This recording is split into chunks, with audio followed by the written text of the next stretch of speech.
ہی کہتی تھی کہ غریب وہ نہیں ہوتا جس کے پاس پیسہ نہ ہو، بلکہ غریب تو وہ ہوتا ہے جو حالات کے سامنے ہار مان جائے۔ اونچے اونچے خواب دیکھنا میرا شوق تھا۔ میرے بہت سے خواب تھے کہ میں ایک دن ٹیچر بنوں گی اور اپنے گھر کو بہتر بناؤں گی۔ میں اتنا کما سکوں گی کہ ابا کو کارخانے سے چھٹکارا دلوا سکوں اور اپنی بہن کے ہاتھ بھی خود پیلے کراؤں گی۔ مگر میں یہ نہیں جانتی تھی کہ خواب جب آنکھوں سے نکل کر حقیقت کی زمین پر اترتے ہیں تو اکثر زخمی ہو جاتے ہیں۔ ہم دونوں بہنیں بے انتہا خوبصورت تھیں، مگر میری بہن میری نسبت سادہ مزاج اور خاموش طبع تھی۔ وہ ہمیشہ حالات کے ساتھ سمجھوتا کرنے والی اور ایک سادہ سوچ رکھنے والی عام سی لڑکی تھی، مگر میرے خواب بہت اونچے تھے۔ میری بہن کو تو جو بھی ملتا وہ اسی میں خوش ہو جاتی، مگر میں ہمیشہ بہتر اور زیادہ لینے کے حق میں تھی۔ ہم جس چھوٹے سے گھر میں رہتے تھے، کبھی کبھی میرا دل چاہتا تھا کہ میں اپنے اس چھوٹے اور عام سے گھر سے نکل کر ایک بہت بڑے گھر میں زندگی گزاروں، کیونکہ مجھے غریب ہونا بالکل بھی اچھا نہیں لگتا تھا۔ میں چاہتی تھی کہ میں بہت جلد اتنے پیسے کمانے کے قابل ہو جاؤں کہ مجھے دوبارہ کبھی اس چھوٹے سے گھر کو دیکھنا ہی نہ پڑے۔ اس لیے میں خوب دل لگا کر محنت کر رہی تھی، مگر مجھ میں صبر بالکل بھی نہیں تھا۔ میں جلد ہی امیر ہو جانا چاہتی تھی۔ اس وقت میری بہن میٹرک کر رہی تھی جب اماں ابا کو یہ فکر ستانے لگی کہ وہ اب جوان ہو گئی تھی اور اس کو اس کے گھر کا گھر کر دینا چاہیے، کیونکہ ہماری برادری میں لڑکے کی کم عمری میں ہی شادی کر دیتے تھے۔ اس لیے اماں نے ایک دو رشتہ والیوں کو اس کے لیے اچھا سا رشتہ ڈھونڈنے کے لیے کہہ دیا تھا۔ میں تو اس حق میں بالکل بھی نہیں تھی کہ اماں ابا اس کی شادی کم عمری میں کر دیتے اور اسی چھوٹے سے گھر سے اس کو رخصت کر دیتے، کیونکہ میں تو یہ چاہتی تھی کہ جب میں بہت سارے پیسے کما لوں گی اور ہم امیر ہو جائیں گے تو میں اپنی بڑی بہن کو خود دھوم دھام سے رخصت کروں گی۔ لیکن اماں ابا میری باتیں سن کر ہمیشہ ہنس دیتے، کیونکہ وہ مجھے نادان سمجھتے تھے۔ ان کو لگتا تھا کہ میرے خیالات بہت اونچے تھے۔ شاید اس لیے میں ایسا سوچتی تھی کہ میں اپنے گھر والوں کی تقدیر بدل دوں گی، مگر میں یہ نہیں جانتی تھی کہ میرے گھر والوں کی تقدیر میری ہی وجہ سے بدلنے والی تھی، مگر اس تقدیر کا رخ بہت بھیانک ہونے والا تھا۔ اماں تو اپنی بڑی بیٹی کے لیے کسی اچھے سے رشتے کی تلاش میں تھی، مگر ہمارے مالی حالات ایسے نہ تھے کہ کوئی اچھا رشتہ ہمیں مل پاتا۔ ہمارے گھر میری بہن کے لیے جو بھی رشتہ آتا وہ لڑکا کوئی نہ کوئی اناڑی ہی ہوتا تھا۔ کبھی اس کے لیے کسی موچی کا رشتہ آتا تو کبھی کسی ایسے لڑکے کا جو لوگوں کے گھروں میں جھاڑو پونچھ کرتا ہوتا۔ میری بیچاری بہن خود بھی خاموش تھی، کیونکہ وہ بیچاری تو ویسے ہی سادہ اور معصوم سی لڑکی تھی۔ اس کو تو اماں ابا جہاں بھی اور جس کے ساتھ بھی بیاہ دیتے وہ خوشی خوشی رخصت ہو کر چلی جاتی، لیکن وہ اماں ابا کے لیے اتنا بوجھ بھی نہیں تھی کہ وہ اس کو ایسے ہی کسی ایرے گہرے کے حوالے کر دیتے۔ آخر کار ایک دن رشتے کروانے والی نے اماں کو ایک رشتہ بتایا تھا۔ اس لڑکے کا نام وجدان تھا اور وہ ملک سے باہر محنت مزدوری کرتا تھا۔ اماں ابا کو لگا تھا کہ شاید اچھا نصیب ہمارا دروازہ کھٹکا رہا ہے۔ وجدان کی ماں نے صاف کہہ دیا تھا کہ ان کو جہیز کی کوئی ضرورت نہیں تھی، بلکہ وہ تو یہ چاہتے تھے کہ بس لڑکی نیک ہو۔ ہمیں بھی لگا تھا کہ ہم خوش نصیب تھے، اس لیے ہماری دہلیز پر وجدان کا رشتہ آیا تھا۔ اماں ابا کے دل میں اس رشتے کو لے کر تھوڑا سا ڈر ضرور تھا کہ آخر ہم غریبوں کے گھر میں اتنا اچھا رشتہ کیسے آ سکتا تھا، مگر میں تو ماہم کے لیے وجدان کا رشتہ دیکھتے ہی بہت زیادہ خوش ہو گئی تھی اور یہ سوچنے لگی کہ جب ماہم شادی کر کے اپنے شوہر کے ساتھ ملک سے باہر چلی جائے گی تو میں بھی اس سے ملنے کے لیے باہر کے لیے ملک جاتی رہوں گی۔ میں سوچ چکی تھی کہ ماہم کی شادی کے بعد میں وجدان سے کہوں گی کہ وہ مجھے بھی باہر بلوا لے تاکہ میں باہر جا کر محنت مزدوری کر کے ڈھیر سارے پیسے کما سکوں۔ اس لیے میں چاہتی تھی کہ اماں ابا اس رشتے سے انکار نہ کرتے۔ اماں ابا بھی اس رشتے کے لیے مان ہی گئے تھے، کیونکہ وجدان شکل و صورت سے خوبصورت تو تھا، لیکن سیرت سے بھی وہ ایک سلجھا ہوا لڑکا تھا۔ اس کی فیملی بھی چھوٹی سی تھی اور سب سے بڑی بات یہ تھی کہ وہ لوگ ہم سے کسی بھی جہیز کا مطالبہ نہیں کر رہے تھے۔ میں بہت خوش تھی اور نہ جانے کیا سوچنے لگی تھی۔ مجھے لگا تھا کہ جب ہم کی شادی وجدان جیسے امیر لڑکے سے ہو جائے گی تو ہم بہت جلد امیر ہو جائیں گے اور ہمارے گھر کے حالات بھی بدل جائیں گے، کیونکہ ہمارے مقابلے میں وجدان تو اچھا خاصا کماؤ لڑکا تھا۔ کسی حد تک تو میں بالکل ٹھیک ہی تھی، ہمارے گھر کے حالات بدلنے تو والے ہی تھے، مگر میں یہ نہیں جانتی تھی کہ ان کا رخ کس سمت میں جانے والا تھا۔ شادی کی تاریخ طے ہو گئی تھی، میں بہت زیادہ خوش تھی۔ جب بھی وجدان کے گھر والے آتے تو میں بھاگ بھاگ کر ان کی خدمت کرتی۔ مجھے اس بات کی پرواہ نہیں تھی کہ ماہم میری اکلوتی بہن تھی اور شادی کے بعد وہ مجھ سے بہت دور جانے والی تھی۔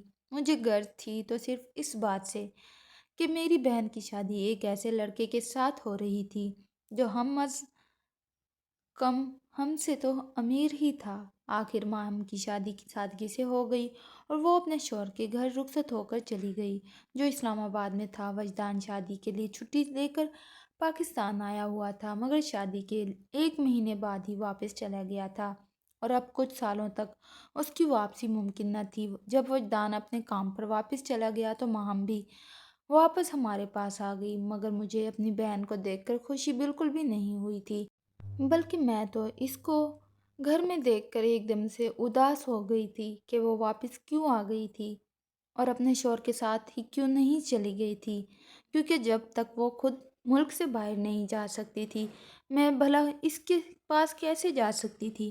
مگر مام کہنے لگی کہ اس کا شوہر کچھ کاغذات بنوا رہا تھا اور جب ان کاغذات کا کام مکمل ہو جائے گا تب وہ بھی اس کے پاس ہی چلی جائے گی۔ میں ہر روز اپنی بہن سے یہی پوچھتی کہ کیا اس کے کاغذات کا کام مکمل ہو گیا تھا یا نہیں، مگر جیسے جیسے وقت گزر رہا تھا میری بہن خاموش رہنے لگی تھی۔ وہ تو نہ کوئی شکایت کرتی نہ کوئی گلہ، بلکہ خاموش تو وہ پہلے بھی رہتی ہی تھی، مگر اب اس کی خاموشی ایک عجیب طرح کی ہو گئی تھی، کیونکہ اب تو وہ مجھ سے بھی بات نہیں کرتی تھی، بس اماں کے ساتھ کسی نہ کسی کام میں لگی رہتی۔ مروہ کی شادی کو 8 ماہ ہو چکے تھے اور جب سے اس کا شوہر گیا تھا اس کے جانے کے بعد مام کے چہرے پر ایک عجیب سی سنجیدگی چھا گئی تھی۔ وہ پہلے کی طرح نہ ہنستی تھی نہ مجھ سے شوخیوں میں بات کرتی تھی۔ وہ تو دن گن گن کر گزار رہی تھی کہ کب اس کا شوہر اس کو اپنے پاس بلائے اور مجھے بھی ملک سے باہر جا کر پردیس دیکھنے کا موقع مل سکے، تاکہ میں اب بھی اپنی قسمت بدل سکوں، کیونکہ میری بہن کی قسمت تو بدل ہی چکی تھی اور آخر کار میرا انتظار ختم ہو ہی گیا۔ جب ایک دن مجھے یہ خبر ملی کہ وجدان نے کاغذات کا کام مکمل کروا لیا تھا اور ماہم اب بہت جلد ملک سے باہر اس کے پاس جانے والی تھی، میں تو یہ خبر سن کر بے تحاشا خوش تھی، مگر میں نے محسوس کیا تھا کہ میری بہن یہ خبر سن کر مزید اداس ہو گئی تھی۔ جب میں نے اس سے اس کی اداسی کی وجہ پوچھی تو وہ مجھے کہنے لگی کہ اماں ابا اور مجھ سے دور ہو جانے کا غم اس کو اداس کر رہا تھا، مگر مجھے اس پر بے تحاشا غصہ آیا تھا کہ جب اللہ اللہ کر کے قسمت اس پر مہربان ہو ہی رہی تھی تو وہ ناشکری کیوں کر رہی تھی۔ اس کے پاس تو موقع تھا کہ وہ غریبی سے نکل کر امیروں والی زندگی گزارنے جا رہی تھی، مگر پھر بھی اداس ہو رہی تھی۔ اداس صرف وہ ہی نہیں تھی، بلکہ جیسے جیسے اس کے جانے کے دن قریب آ رہے تھے اماں ابا بھی اداس ہونے لگے تھے، مگر مجھے ان سب پر بے تحاشا غصہ آتا کہ اداس کیوں تھے۔ آخر کار وہ دن آ ہی گیا جب میری بہن نم آنکھوں کے ساتھ ہم سب کو چھوڑ کر اپنے شوہر کے پاس ملک سے باہر چلی گئی۔ اس دن ماہم کی جدائی کی وجہ سے اماں ابا کی آنکھوں میں تو آنسو تھے، مگر میرے چہرے پر مسکراہٹ تھی اور آنکھوں میں وہی خواب جو میں ہمیشہ سے دیکھتی آئی تھی، امیر ہونے کے اور گھر کے حالات کو بدل کر رکھ دینے کے خواب۔ میں نے تو جاتے ہوئے ماہم کو یہ ہی کہا تھا کہ مجھے بھی اپنے پاس بلا لینا، کیونکہ مجھے بھی باہر کی امیروں والی زندگی دیکھنی ہے، مگر وہ مجھے کہنے لگی کہ وہ تو مجھ سے اور اماں ابا سے دور بالکل نہیں جانا چاہتی تھی، تو پھر بھلا میں ایسی خواہش کیوں کر رہی تھی۔ بلکہ مجھے تو خوش ہونا چاہیے تھا کہ میں اماں ابا کے پاس تھی، مگر مجھے اس وقت اس بات کی کوئی پرواہ نہیں تھی۔ میں تو صرف اور صرف باہر کے ملک جا کر ڈھیروں پیسے کمانا چاہتی تھی تاکہ امیر ہو سکوں اور غریبوں والی زندگی سے نکل کر ایک بڑے سے گھر میں اپنی زندگی گزار سکوں، جیسی کہ میں ہمیشہ فلم اور ڈراموں میں دیکھتی آئی تھی۔ اس وقت ہمارے گھر میں کسی کے پاس موبائل نہیں تھا، بلکہ ہمارے محلے میں جو لوگ امیر تھے صرف ان کے پاس ہی موبائل ہوتا تھا۔ میری اسکول کی ایک دوست رملہ تھی اور وہ امیر تھی، اس لیے اس کے پاس اپنا موبائل فون تھا۔ میں ہر روز رملہ کے گھر جاتی اور اس کے فون سے اپنی بہن سے بات کیا کرتی اور اس سے ہمیشہ ایک ہی بات کہتی کہ وہ اپنے شوہر سے کہہ کر مجھے بھی اپنے پاس بلا لے۔ میں نے اپنی بہن سے کبھی یہ پوچھا ہی نہیں تھا کہ باہر کی زندگی کیسی تھی، یا کیا وہ باہر جا کر خوش بھی تھی یا نہیں، کیا اس کو ہماری یاد آتی بھی تھی یا نہیں، بلکہ میں تو اس کو ہمیشہ ایک ہی بات کہتی تھی کہ وہ جتنی جلدی ہو سکے مجھے بھی اپنے پاس بلا لے، کیونکہ میں غریبوں والی زندگی جی جی کر تنگ آ چکی تھی اور اس کے پاس جانا چاہتی تھی۔ میری باتیں سن کر میری بہن کے ساتھ ساتھ رملہ بھی بہت حیران ہوتی تھی اور مجھے سمجھاتی تھی کہ باہر کی زندگی اتنی آسان نہیں تھی جتنا کہ میں سوچتی تھی، کیونکہ اس کے اپنے ابا بھی باہر کے ملک میں ہی نوکری کرتے تھے، مگر مجھے ایسا لگتا تھا جیسے باہر کی زندگی کم از کم اس زندگی سے تو بہتر تھی جو کہ میں اس چھوٹے سے گھر میں گزار رہی تھی۔ میں ہر روز مام سے ایک ہی بات کہتی کہ وہ بس کسی طرح مجھے اپنے پاس بلا لے۔ میں اس کے پاس جا کر ہر طرح کا کام کرنے کے لیے تیار تھی جس سے میں ڈھیر سارے پیسے کما سکتی تھی، مگر میں یہ نہیں جانتی تھی کہ مام کے ساتھ ہونے والی میری سب باتیں رملہ کے علاوہ اس کا کزن بھی سن رہا تھا، جو اکثر اس کے گھر میں آتا رہتا تھا اور میرے لیے ایک شیطانی پلان بنا رہا تھا جس سے نہ صرف میری بلکہ میرے گھر والوں کی بھی عزت خراب ہونے والی تھی۔ میں اس بات سے بالکل انجان تھی کہ رملہ کا کزن میرے بارے میں کیا سوچ رکھتا تھا۔ میں تو بس ہر روز رملہ کے ساتھ سامنے بیٹھ کر اپنی بہن سے اپنے دل کی باتیں کیا کرتی، جب کہ رملہ کا کزن میری باتیں سن کر میرے ہی خلاف ایک جال بننے میں لگا ہوا تھا۔ جب ماہم کو ملک سے باہر گئے 6 مہینے گزر گئے تو ماہم نے خوشخبری سنائی کہ وہ ماں بننے والی ہے اور میں خالہ۔ یہ خبر سن کر میں تو خوش ہوئی تھی، مگر میری سب سے بڑی خوشی صرف اس میں تھی کہ میں باہر کے ملک جاؤں اور عیش و عشرت والی زندگی گزاروں جس کے خواب میری آنکھوں میں بچپن سے ہی تھے، اور اپنے اس امیر کبیر دوست کا رہن سہن دیکھ کر میرے وہ خواب دن بدن پروان ہی چڑھ رہے تھے۔ ماہم کے ماں بننے کے بارے میں رملہ کی کزن کو بھی معلوم ہو گیا تھا اور تب اس کے ہاتھ وہ وجہ لگ گئی تھی جب وہ مجھے استعمال کر سکتا تھا۔ ماہم کے ماں بننے کی خوشخبری سن کر تو اماں سجدے میں گر پڑی تھی، مگر میری خوشی کی وجہ ماہم کا ماں بننا نہیں بلکہ میری خوشی تو کچھ اور ہی تھی۔ مجھے لگا تھا کہ اب میرا اپنی بہن کے پاس پردیس جانا آسان ہو جائے گا۔ میں اتنی بے صبری ہو رہی تھی کہ میرے کان صرف میری ہی مرضی کی بات سننا چاہتے تھے۔ اس وقت مجھے ماہم کی یا کسی اور کی کسی بات کی کوئی پرواہ نہیں تھی۔ ماہم کی تھکن، اس کے دکھ، اس کی غربت کی کمی یا اس کی تنہائی مجھے دکھائی نہیں دیتی تھی، بلکہ میں تو بس اپنے خیالوں میں خود کو پردیس کے ایک بڑے سے شاپنگ مال کے کیش کاؤنٹر کے پیچھے دیکھتی تھی، یا کسی ہال میں ویلکم ڈرنکس پیش کرتے ہوئے، یا خوبصورت لباس میں فیشن شوز میں چلتے پھرتے جیسے میں فلموں ڈراموں میں دیکھتی تھی۔ ایک دن جب میں ماہم سے بات کرنے اپنی دوست کے گھر گئی تو اس کے کزن نے مجھے پہلی بار اپنے پاس بلایا اور کہنے لگا کہ مریم، کیا تم واقعی باہر اپنی بہن کے پاس جانا چاہتی ہو؟ اس کی بات سن کر تو جیسے میں چونک گئی تھی۔ پہلی بار وہ مجھ سے بات کر رہا تھا، مگر میں نے کچھ بھی سوچے سمجھے بغیر فوراً اس بات میں سر ہلا دیا۔ تب وہ مجھے کہنے لگا کہ مجھے ملک سے باہر جانے کے لیے اس کے ایک دوست سے ملنا ہوگا، کیونکہ بقول اس کا دوست ایک انٹرنیشنل ایجنسی میں کام کرتا تھا اور وہ پردیس میں خوبصورت اور جوان لڑکیوں کو